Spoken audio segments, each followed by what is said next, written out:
যেমন কোনো এক জায়গায় ধরেন কিছু সুন্নত চালু ছিল, মাঝখানে বন্ধ হয়ে গেছে, মানুষ সুন্নত এগুলোর আমল করে না, সুন্নত এগুলোর আমল নাই, আপনি গিয়ে সবাইকে নিয়ে আবার সুন্নতগুলোর আমল শুরু করে দিলেন, তাহলে আপনি সুন্দর একটা নিয়ম, সুন্দর একটা সিস্টেম যে ভাই আপনারা সবাই ফরজ সালাত আদায় করে বসেন, বসে এখানে জিকির করেন, এই জিকির করাটা সুন্নত, এই সুন্নতটা আপনি সমাজে চালু করে দিলেন।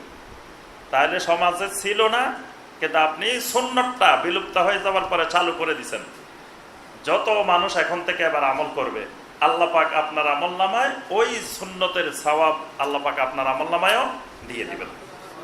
আচ্ছা, আরেক জায়গায় দেখা গেল যে মানুষেরা সবাই ওয়াজ মাহফিল শুনে, তা একজন আসে বললো যে মিয়া এত ওয়াজ মাহফিলের দরকার আছে না, ওয়াজ মাহফিল শুনে শুনে মানুষ সব মৌলবাদী হয়ে যাচ্ছে, এক কাজ করো এখানে গান বাজনার অনুষ্ঠান আয়োজন করো। এখন কিছু গান বাজনার অনুষ্ঠান আয়োজন করে দিল। এই যে গান বাজনার অনুষ্ঠানটা আয়োজন করা হলো, এটার নাম সুন্নতে সাইয়্যিআ। তা গান বাজনা কি সুন্নত নেই? সুন্নতে সাইয়্যিআ, অর্থাৎ এটা আবিধানিক অর্থের সুন্নত।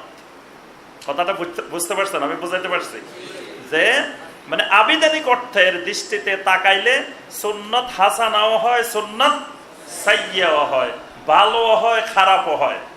কিন্তু শরীয়তের দৃষ্টিতে যে সুন্নত, এটাকে যদি কেউ বলে যে নবী সাল্লাল্লাহু আলাইহি ওয়াসাল্লামের সুন্নত এটা খারাপ সুন্নত, তার ঈমান চলে যাবে, কুফরি, সাথে সাথে ঈমান চলে যাবে। তাহলে বোঝা যায় যে সুন্নতের একটা আবিধানিক দিক আছে, একটা শরঈ দিক আছে। ঠিক একইভাবে বেদাতেরও একটা আবিধানিক দিক আছে, একটা পারিভাষিক দিক আছে। এইটা না বুঝলে সে সব এলোমেলো করে ফেলবে, আর সে সুন্নত আর বেদাত বুঝবে না।